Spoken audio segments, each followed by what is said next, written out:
কলিয়াবৰত মুখ্যমন্ত্ৰীয়ে বিতৰণ কৰিলে মহিলা উদ্যমিতা আঁচনিৰ চেক। কলিয়াবৰ নাগশংকৰস্থিত ডাক্তৰ টি আও ষ্টেডিয়ামত অনুষ্ঠিত মুখ্যমন্ত্ৰীৰ মহিলা উদ্যমিতা আঁচনিৰ চেক বিতৰণ অনুষ্ঠানত অংশগ্ৰহণ কৰে মুখ্যমন্ত্ৰী ডক্টৰ হিমন্ত বিশ্ব শৰ্মাই।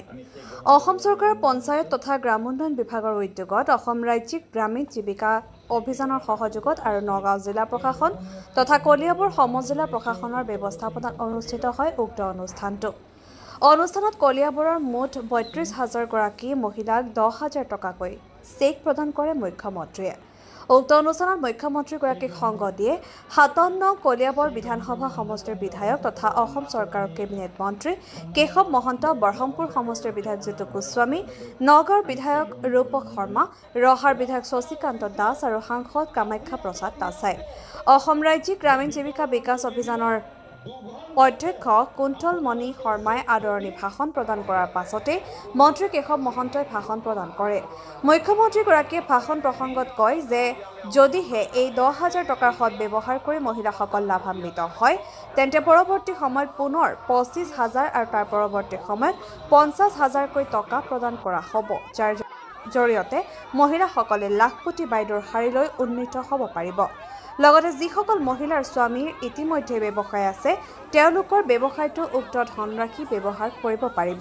লগতে কয় যে প্ৰতিগৰাকী সদস্যাই গোটত টকাসমূহ জমা কৰিও সমূহীয়াভাৱে ব্যৱসায় কৰিব পাৰিব।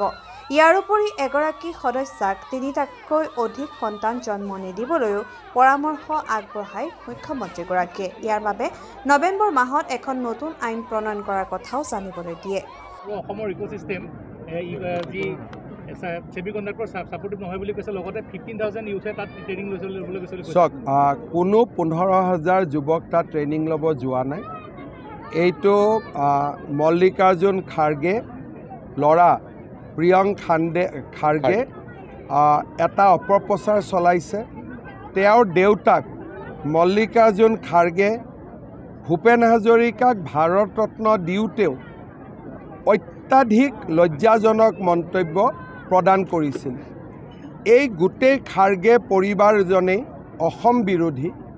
বাপেকে ভূপেন হাজৰিকাক অপমান কৰিছে, পুতেকে অসমৰ যুৱ শক্তিক অপমান কৰিছে।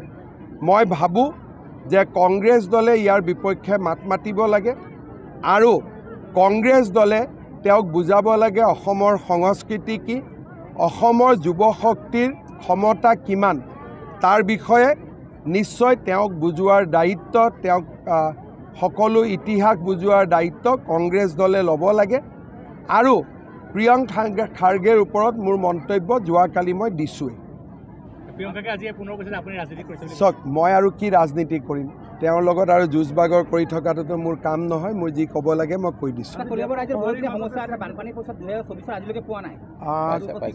মোৰ মতেদি বহুতখিনিয়ে পাইছে, দুই এজনে ক'ৰবাত পোৱা নাই। টেকনিকেল কথা সেইটো। এনে সংস্কৃতিৰ বিৰুদ্ধে চৰকাৰে ব্যৱস্থা লৈছে, বিৰলা সেনাৰ বিৰুদ্ধে কঠোৰ হৈছে, আন দল সংগঠন যিসমূহে চান্দা লৈছে তেওঁলোকৰ বিৰুদ্ধে ব্যৱস্থা। বৰ্তমান অসমত শদিয়াৰ পৰা ধুবুৰীলৈ পইচা উঠোৱা পাৰ্টি বীৰ লাচিত সেনাই আছে। গতিকে তেওঁলোকৰ বিৰুদ্ধে আমি কঠোৰ ব্যৱস্থা লৈছোঁ আৰু কঠোৰ ব্যৱস্থা ল'ম। বাকী ঠাই বিশেষে যিসমূহ ঘটনা আছে তাকো মই কালি SP-ক কৈছোঁ যাতে তাৰ বিষয়ে নজৰ ৰাখে। মই এইবিলাক নাম টাম নাজানো। মই এটাই জানো যে এই সংগঠনটোৱে শদিয়াৰ পৰা ধুবুৰীলৈ চান্দা উঠাই এটা ব্যাপক খেলি মেলি কৰিছে। এছাম সন্দেহযুক্ত লোকে পিছফালে অসম উপাধিটো লিখিও বহুত ডাঙৰ তাণ্ডৱ নামনি অসমত চলাই আছে। যেনেকৈ এটা নাম কিবা ৰিজু অসম নে ৰিতু অসম, তেওঁৰ নাম কিন্তু ৰিজু আহমেদ নে ৰিতু আহমেদ। অসম নামটো লগাই এতিয়া গোটেই মানুহক বিপথে পৰিচালিত কৰাৰ কামতো তেওঁলোক লাগি পৰিছে, বিশেষকৈ নামনি অসমত। গতিকে এই সংগঠনটোৰ বিৰুদ্ধে চৰকাৰ কঠোৰ হৈছে আৰু কঠোৰ হ'ব। আজি ৩২,০০০ মহিলা উদ্যমিতা আঁচনিৰ ধন পালে। এই আঁচনিত এটা ৰাস্তা তৈয়াৰ কৰা হৈছে। এই ৰাস্তা দি গৈ থাকিলে পৰৱৰ্তী সময়ত মহিলাসকলে ২৫,০০০ আৰু 50,000 টকা পাবলৈ সক্ষম হ'ব। SIT-য়ে সোনকালে চাৰ্জশ্বিট দিব। আমি ইতিমধ্যে মোক SIT-য়ে জনোৱা মতে তেওঁলোকে তদন্তৰ প্ৰক্ৰিয়া প্ৰায় সম্পূৰ্ণ কৰিছে। এইটো কেশৱ মহন্ত ডাঙৰীয়াই জানিব, মোৰতো ইমান মইতো নাজানো।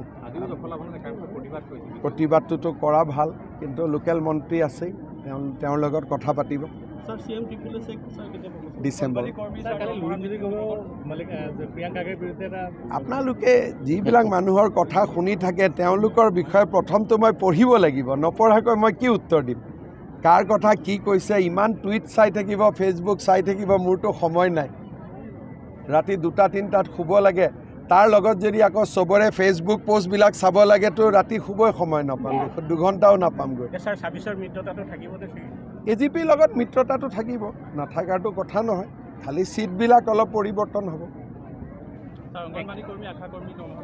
অলৰেডি হৈ গ'লতো, 1 অক্টোবৰৰ পৰা দৰমহা বৃদ্ধি হৈয়ে গ'ল চবৰে। News 6 report, NE express.